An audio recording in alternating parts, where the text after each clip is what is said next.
গতিকে এইটো যৌগিক হৈ গ'ল।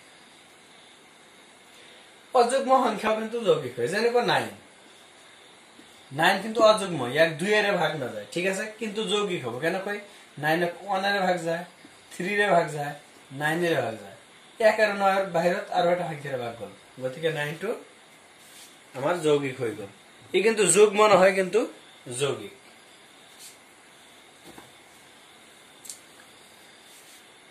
এতিয়া আহিছো আমি পৰস্পৰ মৌলিক সংখ্যা। আমি মৌলিক সংখ্যা মানে বুজিছো যে সেই সংখ্যাটো কেৱল 1 আৰু সেই সংখ্যাটোৰে ভাগ যায়, বাকি কোনো সংখ্যাৰে ভাগ নাযায়। পৰস্পৰ মৌলিক সংখ্যা বুলি কোৱাৰ লগে লগে ভাবিব এটা সংখ্যা নহয়, এটো কমসে কম দুটা সংখ্যা হ'ব লাগিব। দুটা সংখ্যা মিলিহে পৰস্পৰ মৌলিক সংখ্যা হয়। যেনেকৈ চাওক, যৌগিক সংখ্যা কেতিয়াবা পৰস্পৰ মৌলিক সংখ্যা হয়। 6 আৰু হল আপোনাৰ 4। 6 ৰ আপোনাৰ কি কি আছে উৎপাদক? 1 2 3 6। 4 ৰ কি আছে? 1 2 আৰু 4। ইয়াৰ এই দুটা মিল কি কি আছে? 1 ৰ মিল আছে আৰু 2 ৰ মিল আছে। এইটো পৰস্পৰ মৌলিক হ'ব নোৱাৰিব, কাৰণ পৰস্পৰ মৌলিক হ'বলৈ হলে এই দুটাৰ মাজত উৎপাদক এটা কমন উৎপাদক থাকিব পাৰিব, সেইটো হৈছে 1। ইয়াৰ বাহিৰে কোনো কমন উৎপাদক থাকিব নোৱাৰে। এক্সাম্পল লৈছো যেনেকুৱা 4 আৰু লৈছো 9। 4 ৰ কম উৎপাদক কি কি আছে? আপোনাৰ 1 আছে, 2 আছে আৰু 4 আছে। 9 ৰ 1 আছে, 3 আছে আৰু 9 আছে। কমন কি? জাস্ট 1, আৰু এটাও মিল নাই।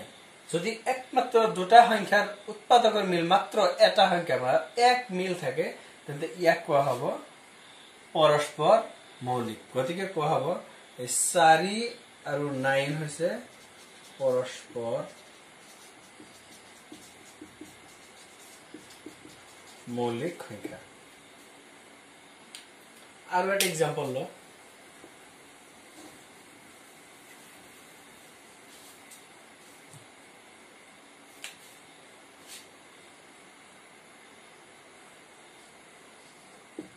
পোন্ধৰ আৰু লৈছো আপোনাৰ 16।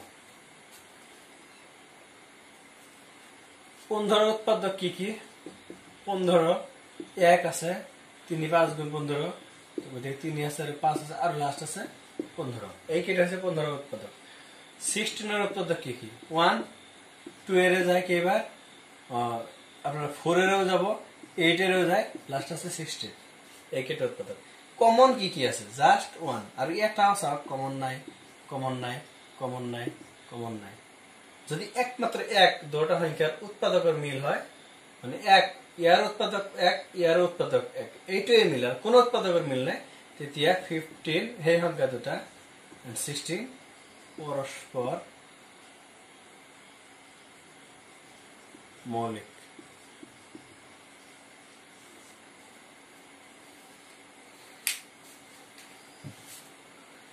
ইয়াৰ পিছতো যদি আপোনালোকৰ কোনোবা ডাউট থাকি যায়, কাইণ্ডলি কমেন্ট সেকশনত আপোনালোকে কমেন্ট কৰিব।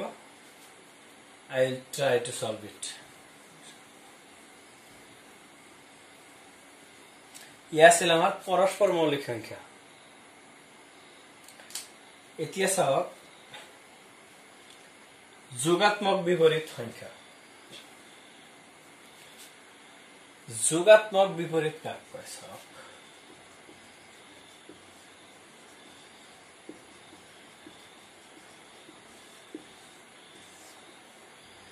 যোগাত্মক বিপৰীত হল এনেকুৱা এটা সংখ্যা, যিকোনো এটা সংখ্যাৰ লগত কোনটো সংখ্যা যোগ কৰিলে উত্তৰ 0 হ'ব, ডাইৰেক্ট।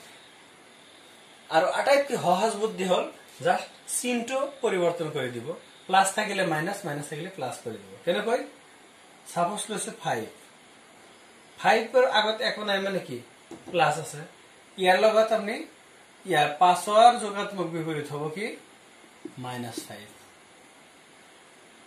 এই দুটা যোগ কৰি চাওক, 5 আৰু -5 যোগ কৰি চাওক 0 আহিব 1 আর কিমান হ'ব -1 -5 আর কি হ'ব 5 -8 আর কি হ'ব যোগাত্মক বিপরীত জাস্ট চিহ্ন পরিবর্তন হয়ে যাব মাইনাস আছে প্লাস হয়ে যাব ইয়া আছে আমার যোগাত্মক বিপরীত সংখ্যা মনত রাখিব যিকোনো সংখ্যা তার যোগাত্মক বিপরীত সংখ্যার লগত যোগ করিলে উত্তর 0 আহে আর যিকোনো সংখ্যা তার যোগাত্মক বিপরীত সংখ্যার লগত বিয়োগ করিলে সংখ্যাটার দুগুণ আহে ইম্পর্টেন্ট এটা কথা মই নোট কৰাত ইয়াত লিখাত পাহৰি গৈছে চাওক আকৌ এবাৰ বুজাইছো যিকোনো সংখ্যা সেই সংখ্যাটোৰ যোগাত্মক বিপরীত সংখ্যার লগত যোগ করিলে উত্তর 0 হব আর যিকোনো সংখ্যা তার যোগাত্মক বিপরীত সংখ্যার লগত বিয়োগ করিলে উত্তর সেই সংখ্যাটোৰ দুগুণ হব কেনেকৈ চাও সাপোজ লৈছো 20 20 এর যোগাত্মক বিপরীত সংখ্যা কিমান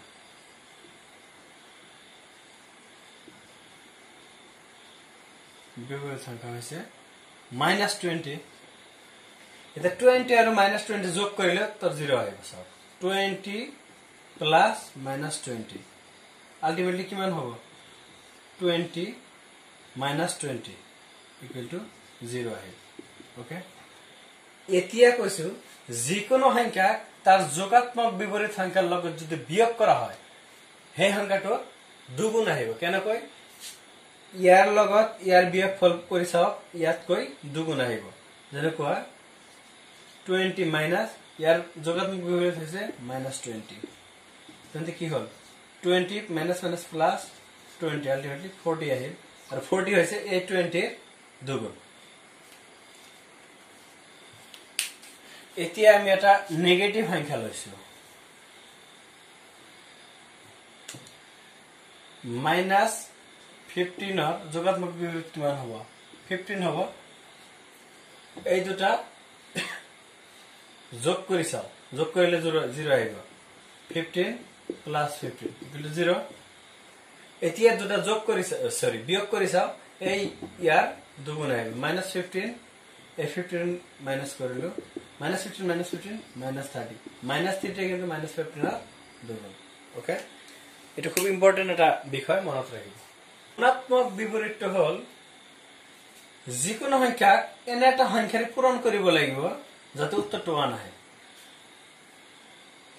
যিকোনো সংখ্যা এনে একটা সংখ্যাৰ পূৰণ কৰিব লাগিব যাতে উত্তৰ 1 আহে যেনেকুৱা 15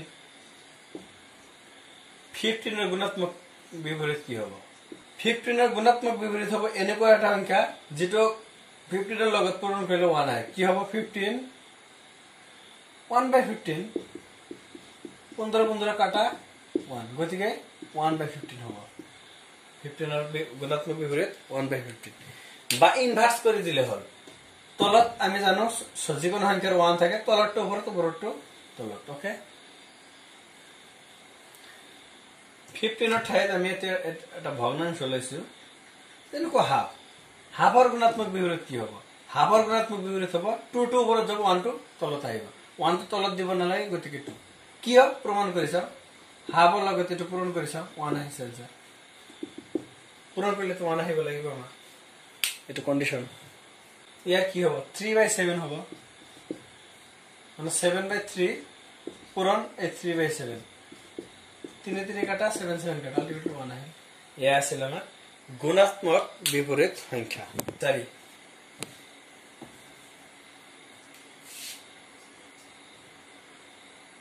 এই 4 ভাগ কৰিব লাগে সর্বনিম্ন মৌলিক সংখ্যা কিন্তু 1 নহয় মৌলিক সংখ্যা হৈছে 2 কারণ 1 এর উৎপাদক কেটা জাস্ট 1 মৌলিক সংখ্যা হবলৈ হলে কমসে কম দুটো উৎপাদক লাগিব 1 কিন্তু মৌলিক নহয় ওকে হরণফল কি মানে আহিব আনসারটো আহিব 2 সর্ববৃহৎ অযৌগিক হ'ব এটো সরি অযৌগিক যুগ্ম সংখ্যাটো কি দুটা কন্ডিশন আটাইতকৈ ডাঙৰ অযৌগিক কিন্তু যুগ্ম সংখ্যা অযৌগিক হবলৈ হলে কি কন্ডিশন আছে তার উৎপাদক মাত্র দুটা থাকিব লাগিব উৎপাদক দুটা আর যুগ্ম হবলৈ হলে কি কন্ডিশন 2 এর বিভাজ্য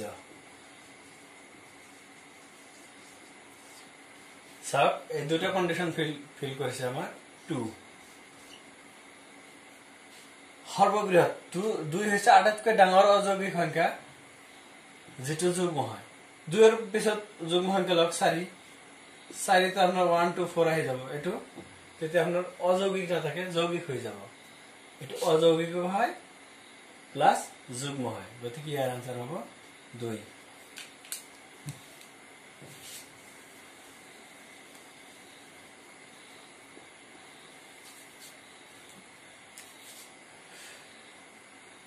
এটা তো আপনারা জানেন কোনটা সংখ্যা মৌলিক অথবা যৌগিক এটাও নহয় মৌলিক নহয় যৌগিক নহয় এটা হচ্ছে 1 ইয়ার কারণটা হচ্ছে মৌলিক হবলৈ হলে কমসে কম দুটা উৎপাদক লাগে ইয়ার উৎপাদক মাত্র 1 যৌগিক হবলৈ হলে দুটাতকৈ বেশি উৎপাদক লাগে এত নাই গতিকে ইয়ার आंसर 1 আপনালোকৰ কাৰণে